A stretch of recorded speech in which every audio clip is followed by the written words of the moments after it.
तो hello friends, welcome back to my channel. और friend, आज की वीडियो सीरीज काफी इंटरेस्टिंग है क्योंकि आज की वीडियो सीरीज के अंदर हम डिस्कस करने वाले हैं WSDL एंड UDDI, जो कि काफी इंपॉर्टेंट टॉपिक है आपके क्लाउड कंप्यूटिंग के अंदर। तो इसको हम लोग कंप्लीट डिस्कस करेंगे और एक एक पॉइंट, एक एक टॉपिक अच्छी तरीके से मैं एक्सप्लेन करने की पूरी कोशिश करूंगा। आप लोग बने रहिएगा अंत तक और जो भी चीजें बताई जा रही है उनका नोट्स बनाते रहिएगा, क्योंकि नोट्स आपके एग्जामिनेशन के लिए काफी इंपॉर्टेंट है। और प्लेलिस्ट को भी एक्सेस कर लीजिएगा। प्लेलिस्ट का लिंक आपको नीचे डिस्क्रिप्शन बॉक्स में मिल जाएगा, आप वहां से प्लेलिस्ट को एक्सेस कर सकते हैं। ओके, आइए स्टार्ट करते हैं। सबसे पहले WSDL का फुल फॉर्म क्या होता है? तो ये होता है वेब सर्विसेज डिस्क्रिप्शन लैंग्वेज। यहाँ पे सबसे पहला पॉइंट कह रहा है कि WSDL that means web services description language is an XML based language used to describe the functionalities offered by a web service. यानी जो WSDL है एक प्रकार का XML बेस्ड लैंग्वेज है जिनका यूज बेसिकली डिस्क्राइब करने के लिए किया जाता है फंक्शनैलिटी को, जो कि ऑफर्ड होते हैं वेब सर्विसेज के द्वारा। अगला पॉइंट कह रहा है कि it provides a machine readable description of a web services including the operation it support and the input and output messages, the protocol it uses and the location where the service can be accessed। यानी ये provide करता है एक machine readable description को जो कि web service के लिए अवेलेबल होता है, और ये इंक्लूड करता है ऑपरेशंस को जो सपोर्ट करता है इनपुट और आउटपुट मैसेज के लिए उस प्रोटोकॉल के यूजर्स के अकॉर्डिंग, और साथ ही साथ जो लोकेशन जहां पे सर्विसेज हो उसको एक्सेस करने के लिए भी इनका यूज किया जा सकता है। अगला पॉइंट कह रहा है कि WSDL acts as a contract between the service provider and consumer. यानी जो WSDL है वो एक प्रकार की एक्ट का काम करता है किसके किसके बीच में?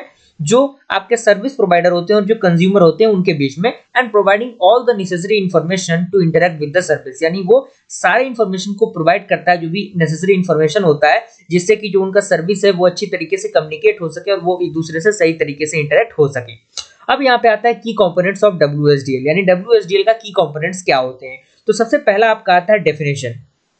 तो इसमें सबसे पहले कह रहा है the element is the root element of our WSDL document. यानी जो एलिमेंट होते हैं रूट एलिमेंट के वो WSDL के डॉक्यूमेंट होते हैं, and it contains information about the service being described including it's name, the target namespace and the schemes used for the message। यानी ये कंटेंट करता है इंफॉर्मेशन को जो कि उस सर्विस के डिस्क्रिप्शन को बताता है, जिससे उसका मान लीजिए उसका नेम हो गया, उसका टारगेट नेम स्पेस हो गया, उसके स्कीमास हो गए जो कि यूज किए जा रहे हैं उसके मैसेज के लिए। सेकेंड आपका आता है टाइप्स। इसके अंदर पॉइंट कह रहा है कि the elements define the data type used by web services in XML schema format. यानी जो एलिमेंट्स डिफाइंड होंगे डेटा टाइप के अकॉर्डिंग, उनका यूज बेसिकली वेब सर्विस के द्वारा होगा उस XML स्कीमा फॉर्मेट में। And this selection defines the custom data type. यानी ये जो आपका सिलेक्शन होगा वो डिफाइन करेगा एक प्रकार के कस्टम डेटा टाइप को, जिसे हम लोग कॉम्प्लेक्स डेटा टाइप भी कहते हैं। And that the web service operations use for input and output parameter. यानी ये जो आपका वेब सर्विस होगा ऑपरेशन ये यूज करेगा इनपुट और आउटपुट पैरामीटर को। ओके, यहाँ तक कोई दिक्कत परेशानी नहीं होनी चाहिए। थर्ड आपका आता है मैसेजेस। इसके अंदर पॉइंट कह रहा है कि the element describes the data that is exchanged between the service consumer and the service provider। यानी जो एलिमेंट जो डिस्क्राइब करते हैं डेटा को एक्सचेंज करने के लिए किसके बीच में? सर्विस कंज्यूमर के बीच में, और जो सर्विस प्रोवाइडर होता है उनके बीच का जो डेटा का कम्युनिकेशन होता है, इसमें एक मैसेज का बहुत बड़ा रोल होता है। और इसी के अंदर कह रहा है कि message contains one or more parts that represented the parameter for the web service operation. यानी जो मैसेज होता है वो कंटेन करता है कि एक से अधिक पार्ट्स को जो रिप्रेजेंटेड करता है पैरामीटर को उस सर्विस वेब सर्विस ऑपरेशन के अकॉर्डिंग। फोर्थ आपका आता है प्रोटोटाइप, यानी पोर्ट टाइप है ये। इसके अंदर कह रहा था element defines a set of operation supported by service. यानी जो एलिमेंट डिफाइन करते हैं सेट ऑफ ऑपरेशन को वो सपोर्ट करते हैं इस सर्विस को। And each operation is associate with input output and fault method. यानी प्रत्येक जो ऑपरेशन जो एसोसिएट होगा वो किसकी वजह से एसोसिएट होगा? उसके इनपुट आउटपुट और फॉल्ट मैसेजेस के अकॉर्डिंग होगा। फिफ्थ आपका आता है बाइंडिंग। इसके अंदर कह रहा है कि the element describe the protocol and data format used to transmit the message. Example की हम बात करें SOAP और HTTP होगा। and it defines how the operation is bound to a specific protocol such as SOAP over HTTP। यानी ये define करता है कि आखिर कैसे जो ऑपरेशन बाउंड होगा एक स्पेसिफिक प्रोटोकॉल के अकॉर्डिंग, जैसे आपका SOAP हो गया जो कि एक HTTP के अकॉर्डिंग ऑपरेट होता है। 6 आपका आता है पोर्ट। इसके अंदर कह रहा है कि the element specifies a single end point where the service can be accessed. यानी ये एक प्रकार के एलिमेंट स्पेसिफिकेशन का काम करता है जो कि एक एंड पॉइंट का काम करता है जहां से जो सर्विसेज होते हैं उनको एक्सेस किया जा सकता है। And it includes the address of service. यानी ये इंक्लूड करता है एड्रेस ऑफ सर्विसेज को। और 7 आपका आता है सर्विस। तो इसके अंदर कह रहा है कि the element groups one or more port together and it specifies the end points of the service where the client can invoke the operation, यानी जहां से जो क्लाइंट होते हैं वो इन्वोक करते हैं ऑपरेशंस को। अब यहाँ पे कुछ एग्जांपल है, जिस एग्जांपल को लिखना आपके लिए जरूरी है। ये एग्जांपल का फर्स्ट पार्ट है और इसी का सेकंड पार्ट यहाँ पे जगह था नहीं, इसीलिए मैंने इसको साइड में अटैच कर दिया हुआ है। ये दोनों चीजें एक दूसरे के साथ इंटरकनेक्टेड है, आप इनको एग्जांपल में लिख लीजिएगा, क्योंकि ये प्रोग्रामिंग का जो कह सकते हैं प्रोग्रामिंग का फंडामेंटल हो जाता है, तो इसको थोड़ा सा आपको लिखने की जरूरत है। और ये भी उसी का पार्ट है, ये दोनों पार्ट उसी के हैं, एक दूसरे के साथ इंटरकनेक्टेड है सारी चीजें, और ये भी उसी का पार्ट है। ओके, तो यहाँ तक कोई दिक्कत परेशानी आपको नहीं होनी चाहिए। और यहाँ पे फाइनल कंक्लूजन की हम बात करें तो इस कह रहा है कि दिस WSDL, यानी ये जो हमारा प्रोग्रामिंग वाला फंडामेंटल था, जो कि अभी हमने देखा प्रोग्रामिंग वाले जो कंसेप्ट थे, उसमें कह रहा है कि this WSDL describes a web service for calculating the area of rectangle, यानी ये बेसिकली किसके लिए यूज हो रहा है, जो एरिया फाइंड आउट करने के लिए हो रहा है, रेक्टेंगल का एरिया फाइंड आउट करने के लिए, उसके लिए यूज हो रहा है। And the types selection defines the data type used, length, wide and area, यानी जो भी टाइप सिलेक्शन इसके अंदर यूज हो रहा है उसमें लेंथ आपका, विड्थ आपका और जो एरिया होता है उसको फाइंड आउट करने के लिए इसका सिलेक्शन किया जा रहा है। And the messages element describe the input and output parameter for the calculate area operation, यानी जो मैसेज एलिमेंट है वो डिस्क्राइब करते हैं इनपुट और आउटपुट पैरामीटर को उस कैलकुलेट एरिया ऑपरेशन के लिए। थर्ड पॉइंट कह रहा है कि the port type defines the available operation in the case of calculate area, यानी जो पोर्ट टाइप है वो डिफाइन करता है जो भी अवेलेबल ऑपरेशंस बचते हैं उनके लिए।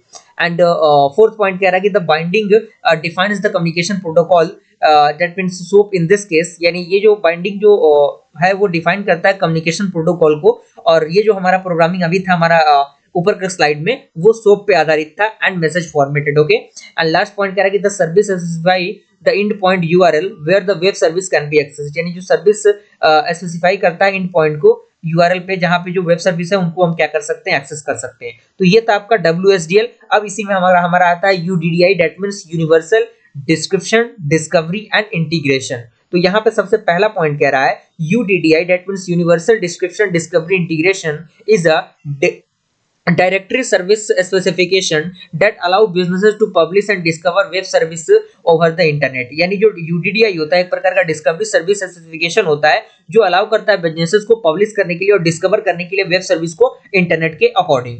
एंड अगला पॉइंट इसी के अंदर कह रहा है कि UDDI provides a centralised registry where web services can be listed and discovered, helping service consumer find and use the web services offered by the different provider, यानी जो UDDI होता है वो प्रोवाइड करता है एक सेंट्रलाइज्ड रजिस्ट्री को, जहां से जो वेब सर्विसेज होते हैं उनको हम लिस्ट कर सकते हैं, डिस्कवर कर सकते हैं, और साथ ही साथ हेल्प प्रोवाइड करता है ये सर्विस कंज्यूमर को फाइंड करने के लिए और यूज करने के लिए वेब सर्विसेज के जो कि ऑफर होते हैं डिफरेंट टाइप ऑफ प्रोवाइडर के द्वारा।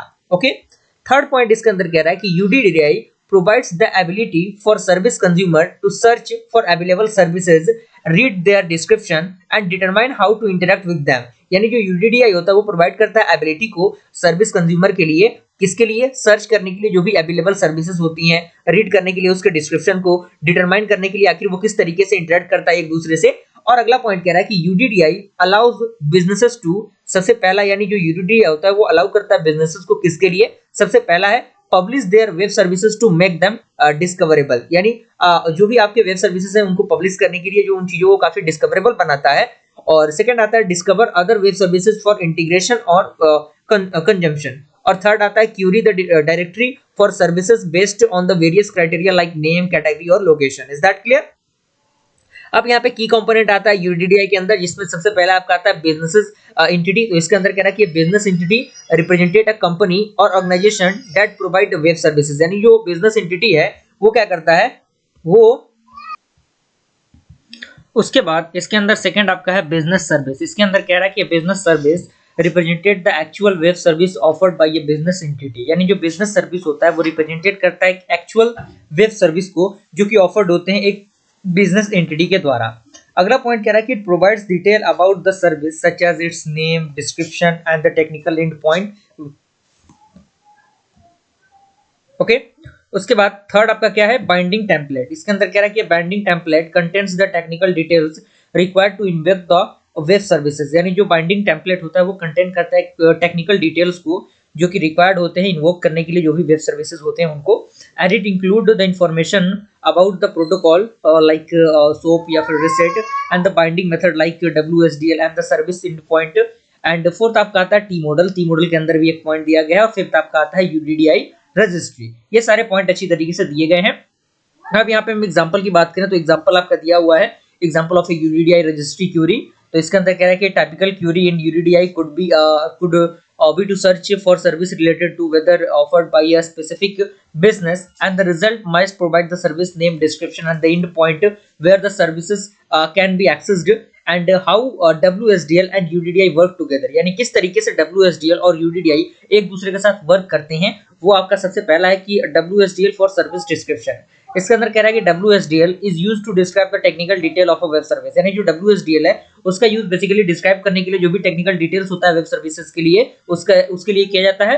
And it provides the service contract including the available operation, the data type and the communication protocol. यानी ये प्रोवाइड करता है सर्विस कॉन्ट्रैक्ट को, जो इंक्लूड करता है उसके अवेलेबल ऑपरेशन को, उसके डेटा टाइप को, उसके कम्युनिकेशन प्रोटोकॉल को। उसके बाद इसी के अंदर पॉइंट कह रहा है कि when a service provider publishes a web service it typically provide a WSDL, that means WSDL जो कि हमने अभी डिस्कस किया फॉर डिस्क्राइबिंग द सर्विस, यानी सर्विस को डिस्क्राइब करने के लिए इसका यूज होता है।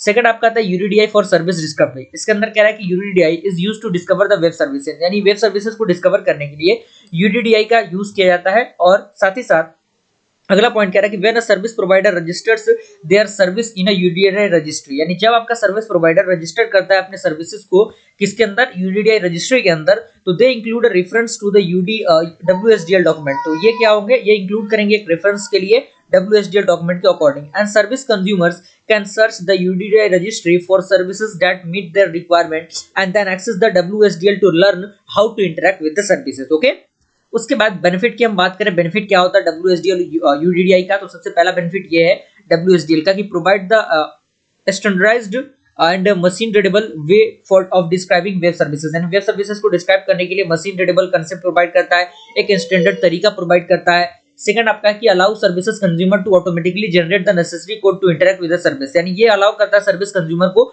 ऑटोमेटिकली जनरेट करने के लिए जो भी नेसेसरी कोड होता है जो कि इंटरेक्ट करते हैं सर्विसेज के द्वारा, उसके लिए। थर्ड आपका आता है enables easy integration with other system and services, यानी ये इनेबल करता है इजी इंटीग्रेशन के अकॉर्डिंग जो भी अदर सिस्टम और सर्विसेज होते हैं उसके लिए। और सेकंड आपका यूडीडीआई के जो बेनिफिट की हम बात करें तो ये allows businesses to register their services in a public और प्राइवेट रजिस्ट्री, यानी ये पब्लिक और प्राइवेट रजिस्ट्री के लिए जो भी चीजें होती हैं उनको रजिस्टर करने के लिए यूज होता है। And makes it easy for consumers to find the services that meet specific criteria.